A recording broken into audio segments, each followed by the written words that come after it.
অপরদিকে কুকুর, কুত্তা। কুকুর একটা ইতর প্রাণী না, একেবারে নিম্নমানের প্রাণী। ওলা দেখলে এটা ঠেক দিয়ে লাথি দেয়, কথা বল না। ছোট ছোট বাচ্চারা আইসা এই কুকুরের বাচ্চারা ঠেক দিয়ে পায় লাইটা, এটারে আদর করে না, কেউ মায়া করে না, মহব্বত করে না। একটা ইতর প্রাণী, একটা নিম্নমানের প্রাণী। এই প্রাণীটাও কিছু ভালো লোকের সাথে থাকার কারণে আল্লাহ তাআলা তারে দামি বানাইছে। সুবহানাল্লাহ। কোন প্রাণী, কোন কুকুর? আসহাবে কাহাফ। এক এলাকার এক বাদশা ছিল, খুব ভালো করে খেয়াল করেন। এক এলাকার এক বাদশা বড় জালেম।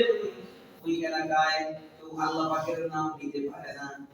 আল্লাহর নাম নিলেই ওর মাথার মধ্যে ঠাড়া পড়ে, ওর মাথা খারাপ হয়ে যায়। দিনের কথা, কোরআনের কথা, হাদিসের কথা শুনাইলেই ওর মাথা খারাপ হয়ে যায়।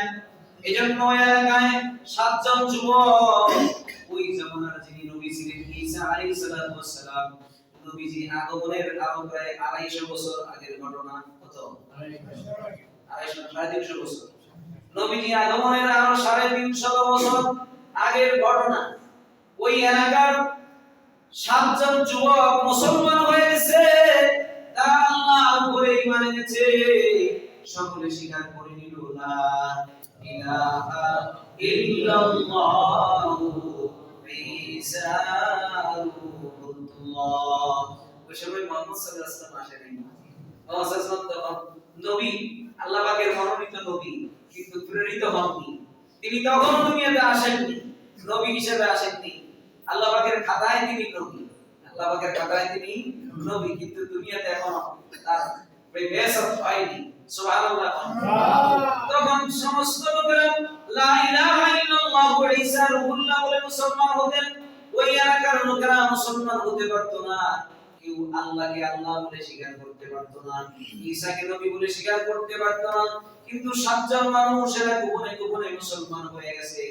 এই খবরটা বাদশার কাছে পৌঁছে। কার কাছে? বাদশার নাম হলো দাকিয়ানুস। কি নাম? দাকিয়ানুস বাদশার কাছে যখন পৌঁছলো, বাদশা বড় জালেম। এই খবর যখন এই লোকদের কাছে আবার আসছে, খবর কিন্তু বাদশা জেনে গেছে। এখন তোমরা নিরাপদে আশ্রয় গ্রহণ করো, নাইলে তোমরা দিনের উপরে অটল থাকতে পারো না। কারণ এই পর্যন্ত যত মুসলমান, ওই সময়কার মুসলমান যারা আল্লাহকে বিশ্বাস করেছে, সকলকে নিয়ে এই বাদশা হয়তো ঈমান ছাড়া করছে, নাইলে দুনিয়া থেকে বিদায় করে দিয়েছে। এই 7 জন চিন্তা করলো, 7 জন যুবক, এরা চিন্তা করলো আমরা এই এলাকায় থাকতে পারবো না। এজন্য এরা রাতে পরামর্শ করে 7 জন রওনা হয়ে গেছে। সুবহানাল্লাহ। 7 জন রওনা হয়ে গেছে। মালিকের কাছে হাত তুলে দোয়া করতেছে, মালিক, তোমার উপরে ঈমান আনার কারণে আমাদের জন্য দেশে থাকা হারাম হয়ে গেছে। আমার বাবার মাটি, মায়ের দেশ, আমি এখানে থাকতে পারতেছি না। শুধু একমাত্র অন্যায় একটাই, আমরা কেন এক আল্লাহকে বিশ্বাস করেছি। আল্লাহ তাআলা সূরা বুরুজের মধ্যে বলেন, ওয়া মা নাকামু মিনহুম ইল্লা আইয়ুমিনু বিল্লাহিল আজিজিল হামিদ। তাদের থেকে বদলা নেওয়া হইতো, তাদেরকে শাস্তি দেওয়া হয় শুধুমাত্র একটাই কারণ, যে তারা রব্বে কারীমের উপরে, মহাপরাক্রমশালী রবের উপরে কেন তারা বিশ্বাস করে, কেন তাকে মানে, এটাই তাদের অন্যায়।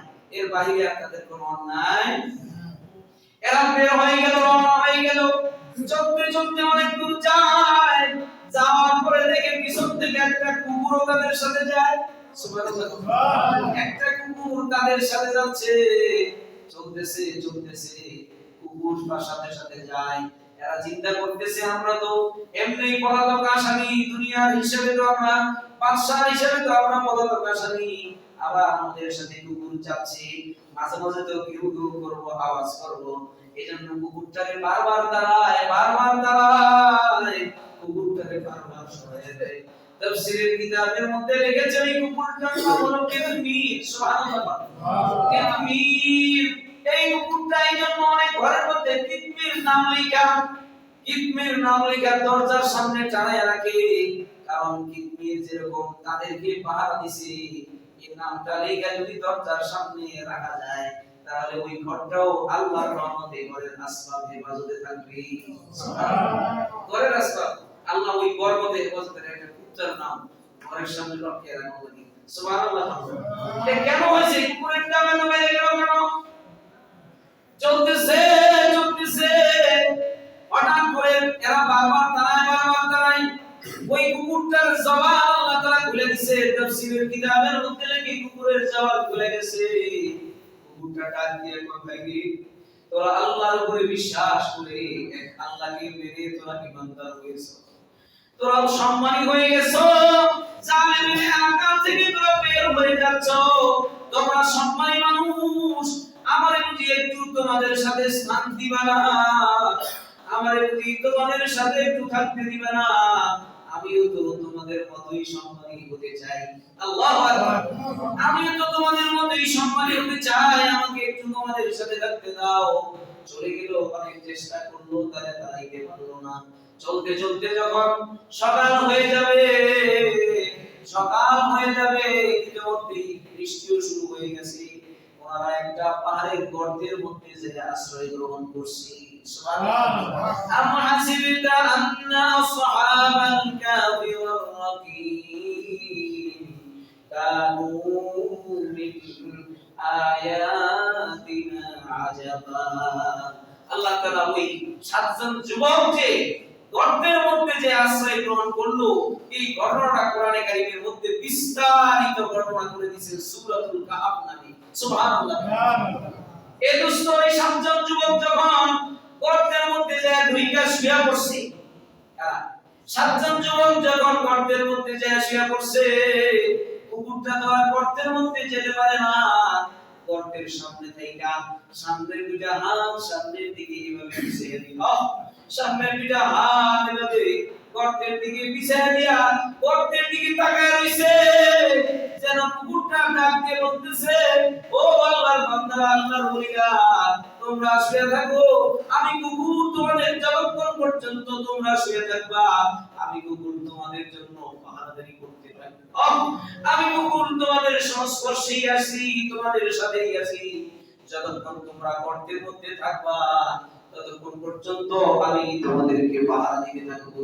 সুবহানাল্লাহ। এই দোস্ত, এই যে কুকুরটা এইভাবে দুইটা পা সামনের দিকে বাড়ায় দিয়া শুয়েছিল, পাহারা দিচ্ছিল, হুবহু ওই কথাটাও আমার আল্লাহ কোরআনের মধ্যে নাযিল করে দিয়েছেন। সুবহানাল্লাহ। ওই কথাগুলো পড়লে ওয়াকালুহুম বাসিতুন দিরাইহি বিল ওয়াসির লাউ ইত্তালা'তা আলাইহিম লাওয়াল্লাইতা মিনহুম ফিরারান ওয়া আমলিতা মিনহুম রাবা।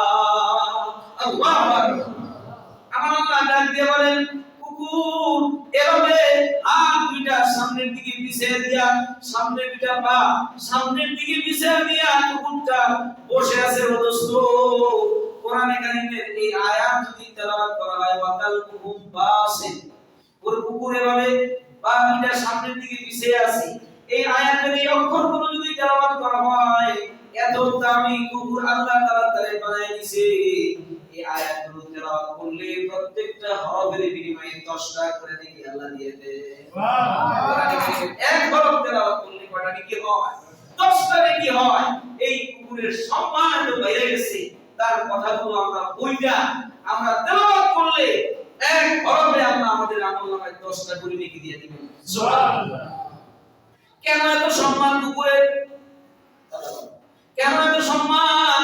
ওদিকে আশরাফুল মাখলুকাত মানুষ, মানুষের মধ্যে শ্রেষ্ঠ মানুষ হলো নবীগণ, মানুষের মধ্যে শ্রেষ্ঠ মানুষ হলো নবীগণ, নবীগণের মধ্যে শ্রেষ্ঠ মানুষ রাসূলগণ হলেন, নবীগণের মধ্যে শ্রেষ্ঠ 13 জন রাসূল আছেন। কয়জন? 13 জন রাসূলের মধ্যে একজন হলেন নূহ আলাইহিস সালাম। নূহ আলাইহিস সালাম নবীগণের মধ্যেও শ্রেষ্ঠ, নবীগণের মধ্যেও অন্তর্ভুক্ত। এমন লোকের সন্তান কেনান, সৎ লোকের সাথে না থাকার কারণে, ভালো লোকের সাথে না থাকার কারণে, ঈমানওয়ালার সাথে সম্পর্ক না রাখার কারণে সে ধ্বংস হয়ে গেল। আল্লাহ দুনিয়া থেকে বেইজ্জতি করে তারে দুনিয়া থেকে নিয়ে গেল। ঠিক কি না? আরেকটা কুকুর সৎ লোকের সংস্পর্শে ছিল মাত্র এক রাত। একটা রাত মাত্র সংস্পর্শে ছিল ভালো লোকদের। আল্লাহু আকবার। জীবিত অবস্থায় কাজ ছিল, ওই যে ভালো লোকদের নেককার লোকদের সাথে সম্পর্ক রাখার কারণে কুকুরটার দাম আল্লাহ তাআলা এত বাড়ায় দিয়েছে। কোরআনে কারিমে তার ব্যাপারে আল্লাহ তাআলা আয়াত নাযিল করেছে। সুবহানাল্লাহ।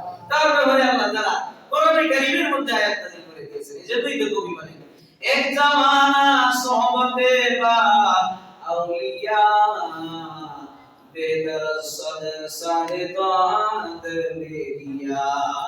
আমার এক শায়ের আল্লামা রুমি রাহমাতুল্লাহ আলাইহি বলেছিলেন, একটা মুহূর্ত যদি আল্লাহর ওলিদের সাথে সময় কাটানো যায়, হাজার বছরের বেরিয়া ইবাদতের চেয়ে উত্তম হবে। সুবহানাল্লাহ। হাজার বছরের বেরিয়া ইবাদতের চেয়ে উত্তম হবে। এজন্য আমার আল্লাহ কোরআনের মধ্যে বলতেছেন, ইয়া আইয়ুহাল্লাযীনা আমানুত্তাকুল্লাহ ওয়া কুনু মা'আস সাদিকিন। ইয়া আইয়ুহাল্লাযীনা আমানুত্তাকুল্লাহ ওয়া কুনু মা'আস সাদিকিন। এই ঈমানওয়ালারা, তোমরা তাকওয়া অবলম্বন করো, আল্লাহকে ভয় করো, যে তাকওয়া অবলম্বন ছাড়া তোমাদের গতি নাই, জান্নাতে যেতে পারবে না। আর তাকওয়া যদি অবলম্বন করতে হয় তাহলে নেককার লোকদের সাথী হয়ে যাও। সুবহানাল্লাহ। উলামায়ে কেরামকে মহব্বত করো, নেক লোকদের সাথী হয়ে যাও। আল্লাহ তাআলা আমাদেরকে নেক লোকদের সাথী হওয়ার তৌফিক দান করুন। আমিন। আমাদের হাদিসের ইশতেহারের জন্য ওই পাশে দোয়ার আয়োজন করছেন। আমরা নামাজের পরে ওখানে যাব ইনশাআল্লাহ। উনি উলামায়ে কেরামকে মহব্বত করতেন। জীবনে মানুষের ভুল ত্রুটি ভালো মন্দ অনেক কিছু আছে, কথা বলেন আছে না, অনেক কিছু আছে, কিন্তু ওনার একটা বড় গুণ, উনি উলামায়ে কেরামকে মহব্বত করতেন। যখনই আসতো দেখলেই একবারে বলে বুকটা ভইরা এইভাবে জড়ায় ধরতো। অনেক সময় এই ছুটতে চাইতাম, মানে 1-2 মিনিট ধরে রাখতো। এত মহব্বত, বিভিন্ন সময় বলতে হুজুর বারবারই বলতো আমার